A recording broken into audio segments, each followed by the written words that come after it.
What if I told you that the city where he landed, a working-class port city on the Chesapeake Bay, also invented the barbecue they don't teach you about in Texas, the cookie that's more chocolate than cookie, and a summer ice dessert that has been feeding this city since the 1800s and that you cannot find it more than 50 miles from where it was born? Baltimore, Maryland. Charm City. The city that calls its residents Han and seasons everything within reach.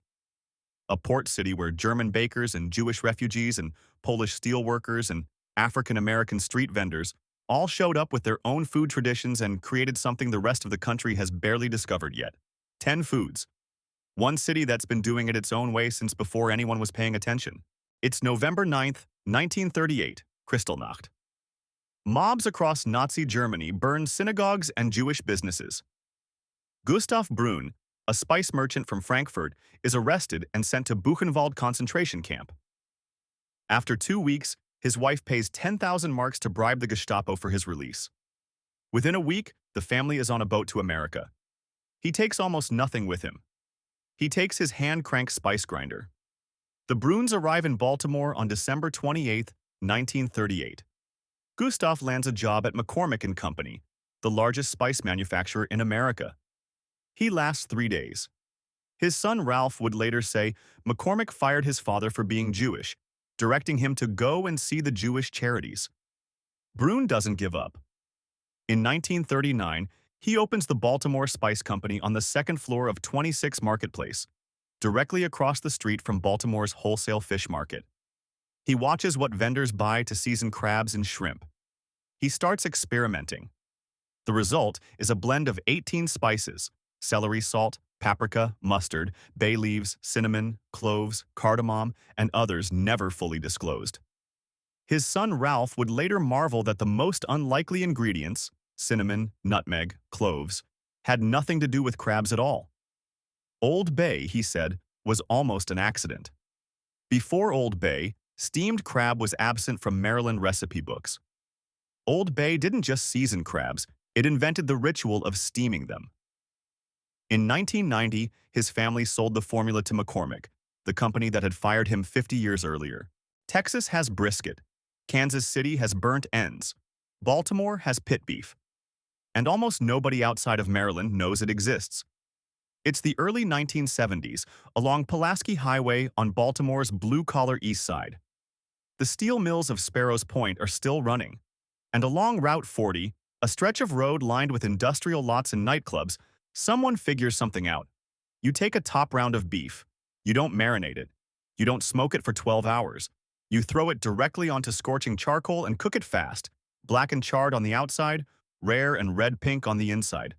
Then you shave it paper-thin, pile it high on a Kaiser roll, add a thick slice of raw white onion, and baptize the whole thing with tiger sauce, a mayonnaise and horseradish blend so aggressively horseradish forward it will clear your sinuses from 6 inches away. No smoke, no rub, no sauce. Char on the outside. Blood red on the inside. Tiger sauce so hot it's a warning. Roadside shacks multiplied along Pulaski Highway through the 1970s and 80s. In 1987, a father built a 12 by 15-foot wooden shack in a nightclub parking lot as a wedding gift for his daughter and son-in-law. That shack was the original Chap's Pit beef. Anthony Bourdain visited. Guy Fieri called it his favorite sandwich in America. The Wire used pit beef runs as a plot point. Baltimore pit beef doesn't use wood smoke, doesn't use sauce, doesn't need 12 hours. It respects the meat, respects the fire, and gets out of the way. Imagine someone handed you a cookie, and when you looked at it, you realized the chocolate frosting was thicker than the cookie itself. More frosting than cookie. The cookie exists as a structural support vehicle for the frosting. That's a Berger cookie. That's Baltimore. Henry Berger was a German baker who immigrated in 1835 and opened a bakery in East Baltimore. The cookie itself is simple, a soft, cake-like vanilla wafer. Not complicated, not exotic, just good. The magic is the frosting. A thick, hand-dipped layer of dark chocolate fudge, sometimes slightly uneven, sometimes bearing the fingerprint of the person who dipped it. Because they are still made by hand, one by one. 36,000 cookies per day. Each cookie weighs 1.25 ounces. The frosting weighs 1 ounce. The cookie underneath weighs a 1/4 ounce. The frosting outweighs the cookie 4-1. The Baltimore Sun once called Berger cookies as Baltimore and as crab cakes the Orioles, or August afternoon humidity. You find them in hotel minibars, at Orioles games, in every supermarket. Baltimoreans commission Berger cookie wedding cakes, not decorated pastry, an actual stack of cookies with a bride and groom on top. The recipe has barely changed in 190 years. When de Beaufray bakeries took over in 1969, they were terrified a looming trans fat ban would alter the taste. It was that serious. In the 1850s, ice houses in New York ship enormous blocks of ice down the eastern seaboard to the American South. The wagons pass through Baltimore. Kids chase them. This is not a fairy tale. This is how the Baltimore Snowball begins. Children beg the ice wagon drivers for shavings, pieces scraped off the edges of the blocks. They bring the shavings home. Their mothers make simple syrups to sweeten them. Eggs, vanilla, sugar, boiled together into an egg custard. That golden vanilla-sweet syrup becomes the original, the classic, the one that every Baltimorean defaults to when they can't decide. Egg custard. You can still get it at every snowball stand in the city today. A Baltimore snowball is not a snow cone. It is not Hawaiian shaved ice. The ice is finely shaved to a texture between snow and slush. Airy, densely packed, cold all the way through, absorbing the syrup instead of letting it sink to the bottom of a cup. The flavored syrup soaks into every layer. And on top, the marshmallow. Melted marshmallow, poured over the ice in a warm, sweet, sticky layer. Some stands inject marshmallow into the middle of the snowball as well. That injection is considered a mark of authenticity. If there is no marshmallow inside and on top, a Baltimore purist is skeptical. During the Great Depression, snowballs became known as penny sundaes and hard time sundaes. If you grew up in Baltimore and someone asks if you know what a coddie is, the correct answer is one of two things. Either you know immediately and you have feelings about them, or someone looks at you and says, "You're from out of town." A coddie is a fried fish cake made from salt cod and mashed potato, seasoned, shaped into a patty, fried golden, and served between two saltine crackers with yellow mustard. That's it. Salt cod, potato, saltines, mustard. Working class, mid-Atlantic, Jewish community food served for a nickel from a market stall. The coddie is believed to have been invented in the early 1900s by Fanny Jacobson Cohen, a Jewish immigrant who sold them from a stall at the Bel Air Market for 5 cents apiece. Salt cod was historically inexpensive. It was the fish that working class and enslaved communities could afford. And mashing it with potato and seasoning it into a cake was a way to make a small amount of protein stretch across many servings. The cracker sandwich was the delivery vehicle that made it easy to eat on the move. The coddie was ubiquitous in Baltimore through the 1950s and 1960s. Fanny's family eventually ran a food truck empire selling them until 1971. Then, like many things specific to a city's immigrant working-class food culture, the coddie quietly retreated. The neighborhoods changed. The old market stalls changed. The food truck routes stopped. Every coastal city in America has some version of a crab cake. Baltimore's version has fewer ingredients than all of them and is more intensely flavored than any of them. That is not a coincidence. That is a philosophy. Maryland crab cakes, specifically Baltimore crab cakes, are built around one principle: the crab is the point. Lump crab meat, jumbo lump, as much of it as possible, bound together with just enough filler to hold the shape. Mayonnaise. Old Bay. A touch of Worcestershire. Some mustard. A small amount of breadcrumb or cracker, enough to bind, not enough to taste. The crab should be so present that the cake barely holds together, held by integrity more than by structure. Baked or broiled, never deep-fried in the serious establishments. No heavy sauce over the top. Maybe a squeeze of lemon. Maybe a small side of tartar on the plate, used sparingly. Fadley's Seafood has been in Lexington Market since 1886. Their crab cakes are served cold from the counter and eaten standing up or warm from the broiler in the back. They have won more Best Crab Cake awards than any other single establishment. They are uninterested in national trends. They have been making crab cakes the same way for over a century. The Maryland blue crab itself is the raw material that makes this possible. The Chesapeake Bay, at its peak, produced more blue crabs than any other estuary in the world. Baltimore became the hub of processing, packing, and shipping that bounty. And the crab cake became the most refined expression of what to do with the best part of the best crab in America. Smith Island is a cluster of tiny communities in the middle of the Chesapeake Bay, accessible only by boat, population under 200 people, the only inhabited offshore island in Maryland. The women of Smith Island have been baking a particular cake for over a century, possibly longer. It is the official state dessert of Maryland, and it is the most structurally ambitious cake in American folk food. A Smith Island cake consists of between 8 and 12, sometimes more, individual layers of yellow cake, each one barely a quarter-inch thick, separated by thin coatings of chocolate fudge icing, stacked into a tower and then frosted on the outside as well.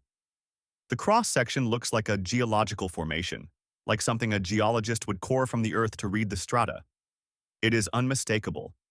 The legend is that the women of Smith Island began making these cakes for the men who went out for the annual autumn oyster harvest, sending them with stacked, dense, shelf-stable cakes that would survive the boat trip and the weeks at sea.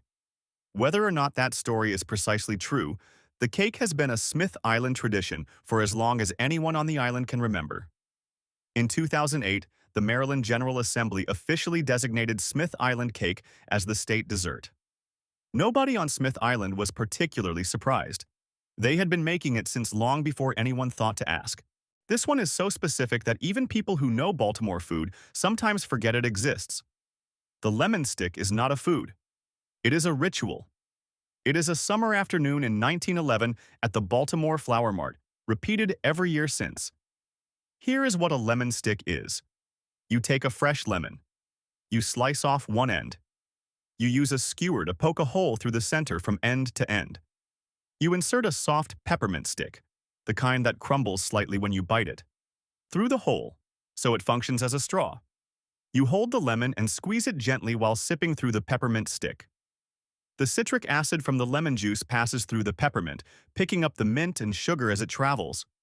What arrives in your mouth is something that is simultaneously tart and sweet and cold and cooling. Lemon and peppermint together in a ratio you can adjust with every squeeze. It costs almost nothing to make. It requires no equipment beyond a skewer and a candy cane. And it has been sold at the Baltimore Flower Mart every year since 1911. Let me be clear.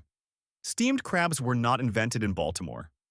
Blue crabs live throughout the mid-Atlantic and have been eaten by indigenous communities in the Chesapeake region for thousands of years.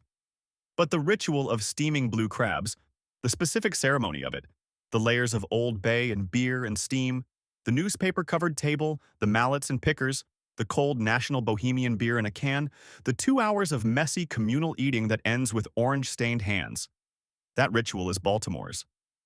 And Baltimore elevated it into something that is less a meal than a civic religion. The practice of steaming crabs in beer in Old Bay became widespread after Bruin's seasoning hit the Baltimore fish market in the early 1940s. Before Old Bay, crab steaming was improvised. Each family or waterman used whatever seasoning they had. After Old Bay, there was a standard. The crabs came out orange-red, coated in that distinctive blend, smelling of celery and bay leaf and something warm and indefinable. And they were revelatory. Today, steamed crab houses line the waterfront and the neighborhoods. Some families eat crabs together every summer weekend from May through October. The blue crab population in the bay has declined. Overfishing, pollution, environmental pressure. But the ritual persists. When a Baltimorean moves away and comes back home to visit, one of the first things they want is a table full of steamed crabs, newspaper on the wood, cold beer, the smell of Old Bay in the air. We have to come back to pit beef. Because the first entry told you what it is. This one tells you what it means. Baltimore is not a barbecue city in the way Memphis or Kansas City or Austin are barbecue cities. There are no world-famous pitmasters here. There is no centuries-old tradition of slow-smoking whole animals.